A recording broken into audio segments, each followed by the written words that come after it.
Hi, and welcome to Mrs. PM Reads. We are continuing in the Magic Circle by Katherine Neville. In our last video, Joseph of Arimathea learned about all the things that the master had been doing, including turning the tables in the temple and raising the dead. And he's a little shocked.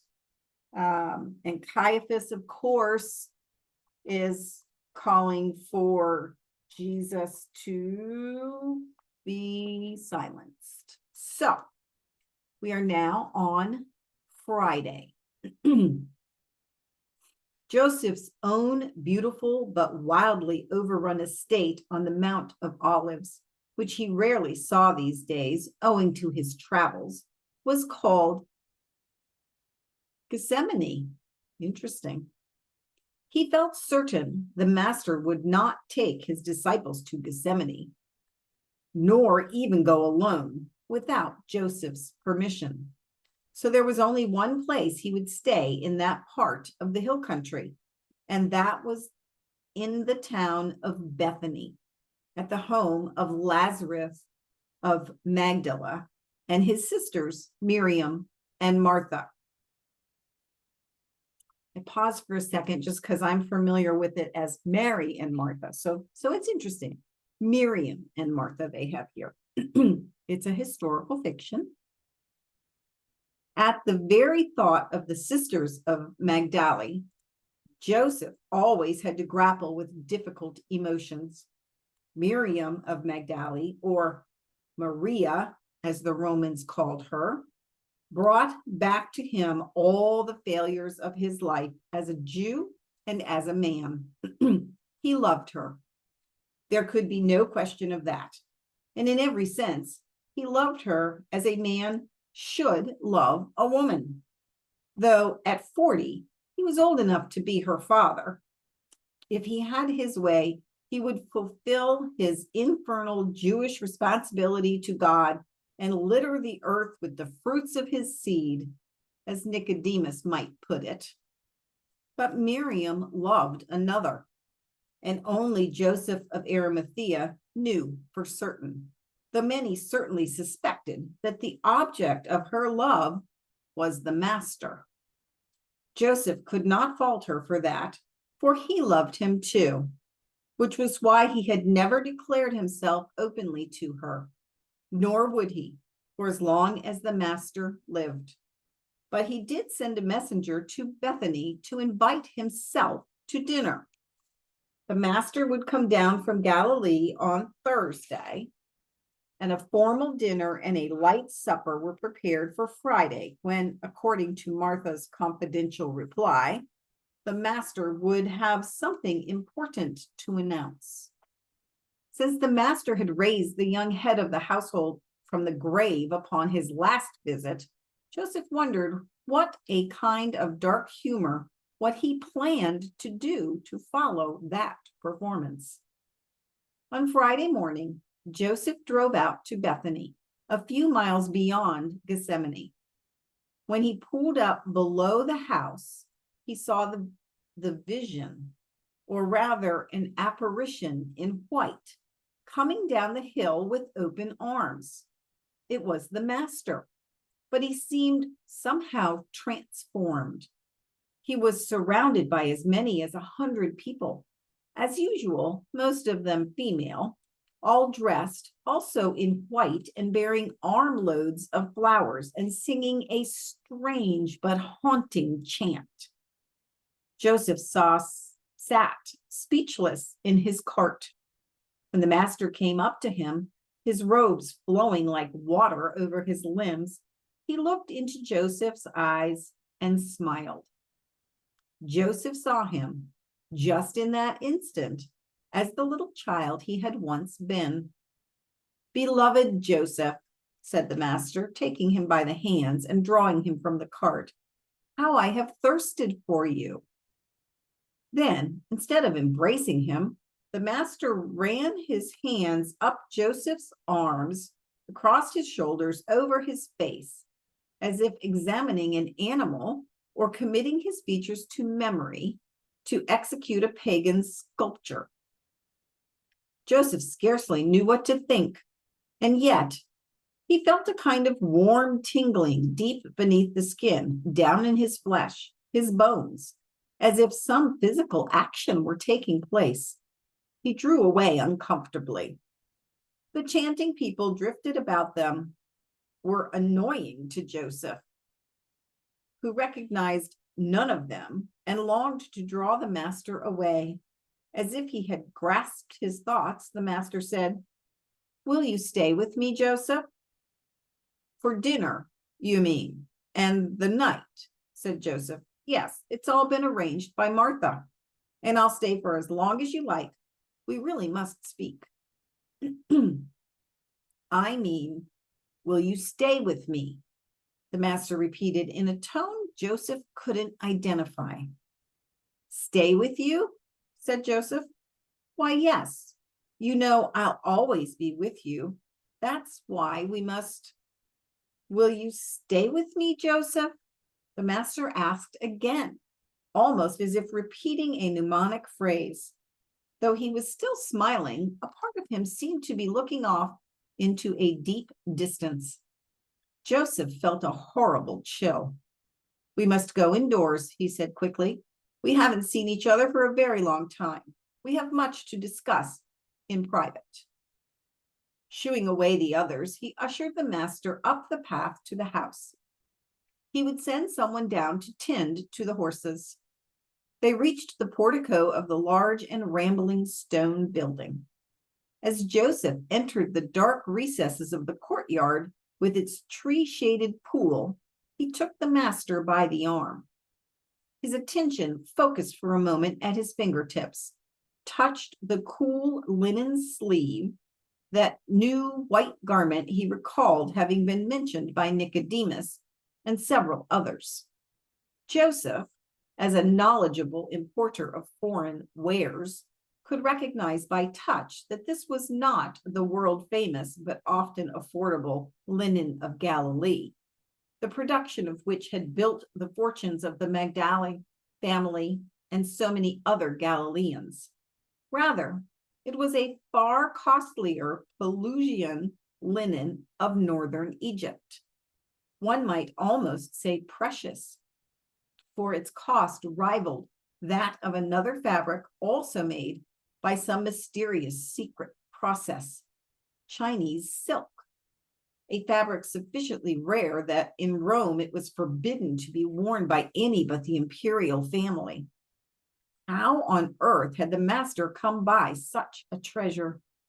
Stranger still, given his message of renouncing the trappings of worldly wealth, why had he kept the garment instead of selling it and giving the money to the poor, which had always been his policy, even with far less extravagant gifts? They found Martha, the older sister, her braided hair covered by a cloth, her neck damp from perspiration, bustling among the servants around the clay hearths at the back of the house. "I'm making a real feast offering for today," Martha said proudly as the two men came to embrace her, carefully picking their way among servants bearing food-laden platters. "Pickled fish in wine," she went on, "breads and gravies, chicken broth, roasted lamb, and the first spring vegetables and herbs from here in our garden. I've been cooking for days. Since the master, as usual, has adopted this visiting crowd, I've had to prepare more food than planned, though Pesach isn't until next week. This is a special thanks offering from our family, not only for your safe return from the sea, Joseph, but also in gratitude for the miracle that the master's faith brought about only 3 months ago, as I'm sure you've heard, with respect to our young Lazarus." Martha beamed upon the master with a familiar affection and seemed to notice nothing amiss. In surprise, Joseph glanced at him too, and indeed the former feeling of otherworldliness had vanished. In its place was that warm compassion that Joseph had always felt went far to explain the powerful and tremendous following the master had acquired within the very short period of his ministry. The master seemed to possess a knowledge of every dark secret buried within one's bosom, but with it the ability to forgive and absolve all. Dear Joseph, the master was saying, smiling as if about to share some private jest, please do not believe a word this woman has told you. It was her own faith and that of her sister that brought young Lazarus from the earth. I assisted in the delivery as a midwife might, but God alone performs the miracles of birth and rebirth, whether from womb or tomb, and only for those who have true faith. Our brother Lazarus can share his experience with you himself, Martha assured Joseph. He's out on the terrace now with the other guests. And Miriam? Asked Joseph. You really should do something about her, master, Martha said, working herself into a small fit. She's been cavorting all morning on the mountain with you and the others, and now she's in the orchard with the disciples and their families from out of town. She's only interested in philosophical chit-chat, while life goes on and reality is tossed like a salad, like a saddle over the shoulders of us beasts of burden. She needs your reprimand. The master held Martha away to look at her, and when he spoke, it was with urgency, a passionate intensity that Joseph found positively dizzying.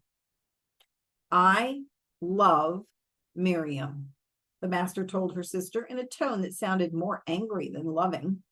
I love her more than my mother, more than I love Joseph here, who raised me. I love her more than any of my brothers, even those who've been with me from the very beginning. There is a bond, a knot, that links the understanding of Miriam and myself. Do you imagine that Miriam's importance will be increased by helping you cook a meal, even if for 1,000, rather than sitting at my feet for an hour or more while you have me with you? Joseph was astounded at the master's cruelty. How could he upbraid a woman who just exalted him to the skies for saving her brother's life, who had spent 3 days cooking for him, his disciples, and 100 uninvited guests? Joseph saw Martha's chin tremble and her face begin to crumble. But as he started forward to intercede, the master changed again. As Martha was trying to cover her teary face with her hands, the master seized her wrists, bowed his head, and kissed her upturned palms, which were still covered with pastry dough and flour. Then, folding her once again into his arms, he kissed Martha's head and rocked her gently until she seemed to relax and the tears subsided. Then the master held her away and looked at her. Miriam has chosen the right path, Martha, he said softly. Let each of us give according to our own capacity. Never ask that anyone be chastised for doing the Father's will. Then, before Joseph knew what was happening, the master took him by the arm and slipped outside to the terrace. Below, in the walled gardens, the invited guests were milling about where tables, carpets, and other arrangements had been set up for them beneath the grape arbors that led to the orchard. Beyond the gardens were withered stone walls upon which uninvited but welcome guests could dine in shade beside a small creek. Beneath the great bowers, where the first vine shoots were just unfurling, Joseph saw the fishermen down from Galilee. Andrew and his brother Simon, huddled whispering together with their partners, Johann and James Zebedee. Interesting. Whom he called Thunder and Lightning for their impetuous, stormy personalities. Nearby was young John Mark, who'd come out for today's feast from his mother's house at Jerusalem.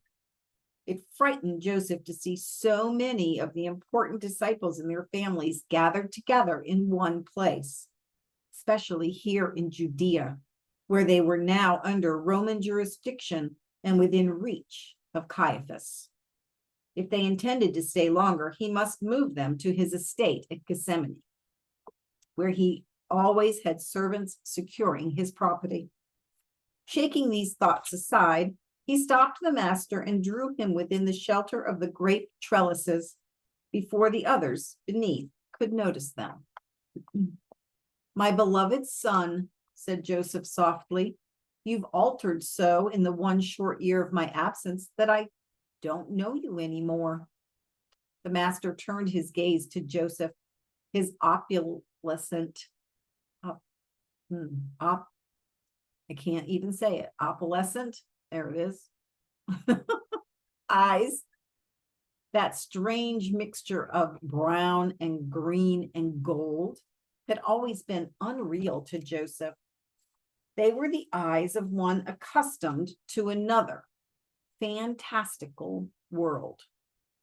"I have not changed," the master said sadly with a smile. "It is the world itself that's changing, Joseph. In such times of change, though, we must all focus upon the one thing that's unchanging and imperishable. The day is now dawning that has been foretold since the time of Enoch, Elijah, Jeremiah. And just as I helped bring young Lazarus from the grave, it's now our task to deliver the world into this new age. That's why I'm here. I hope you will join me, all of you. I hope you will stay with me, though you needn't all follow me to where I must go." Joseph didn't understand this last remark, but he pressed on. "We're all concerned about you, Yeshua. Please listen. My fellow Sanhedrin members told me of your coming down from Galilee during the festival last fall. Yeshua, you know that the Sanhedrin is your strongest supporter. I thought that it was all arranged when I departed last year that they would anoint you at the festival this coming autumn. They plan to anoint you themselves as Messiah, as our chosen king and spiritual leader. Why have you changed it all? Why are you trying to overturn all that was planned by so many wise men for so long?" The master rubbed his hand across his eyes. "The Sanhedrin is not my strongest supporter, Joseph," he said. His voice sounded weary. "My Father in heaven is my strongest supporter. I do his bidding alone. If his ideas happen to conflict with those of the Sanhedrin, I'm afraid they'll have to take the matter up with him." Then he gave Joseph that same wry smile and added, "And as for what's unchanging and imperishable, it's a knotty problem." Knotty, Knotty, like tied up in knots. It's a knotty problem. The master liked to hide secrets in riddles, and Joseph had noticed his constant reference to knots.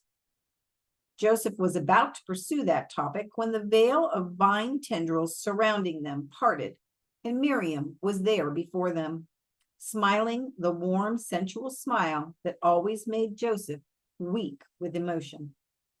Her richly abundant hair, in a rainbow of colors, tumbled loose about her shoulders with the suggestion of wild wantonness that had driven the elders and even many of the disciples to consider her a politically costly and unnecessarily dangerous bauble within the master's entourage. Joseph thought there was something primal about her, like a force of nature.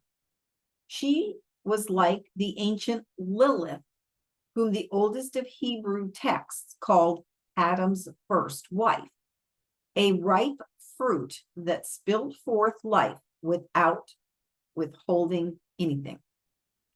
"Joseph of Arimathea," she cried, and flung herself into his arms in an enthusiastic embrace.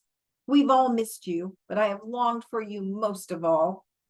She drew back to look at him gravely with those large gray eyes beneath a thick canopy of lashes. "The master and I have discussed it often. When you're here, there's never any bickering or whining or complaining. You sweep it all away and make everything seem so simple." "I wish I understood what it is that's changed since my departure, or something surely has," Joseph told her. "There was never any bickering in the past." "No doubt he has told you that nothing has changed?" Miriam asked Joseph, glancing at the master in mock irritation. "Everything's going along nicely, thank you." "Was that what he said?" "Not so. He's been in hiding for months, even from his own followers, and all so that he can make a triumphant entry into the city at Pesach next Sunday, surrounded by— You'll not go into Jerusalem now, as this thing stands?" Joseph asked the master, alarmed. "I don't think it's wise. The Sanhedrin will surely refuse to anoint you next autumn if you stir things up more now at the Passover." The master put one arm around Joseph and the other around Miriam and drew them close to him as if they were his children. "I cannot wait until autumn. My time has come," the master said simply. Then, pressing Joseph lightly, he whispered in his ear, "Stay with me, Joseph." And we are going to stop there. I'm in close quarters here. I know I keep bumping the computer. Sorry. All right, you guys. Interesting. Very closely following biblical content at this point, veering off some because it's a historical fiction. But we know that we're going to get back into the 1989 time period and passing through some others on the way. So it's a thick book. It's a long winter. We will get there, and I'm finding it interesting. I hope you are too. And remember too, you want to go ahead, if you haven't, and subscribe to the channel. When you do that, you want to click that bell icon so that you'll get an update every time a new video is posted. All right, you guys, I hope you have a wonderful day, and I will see you next time.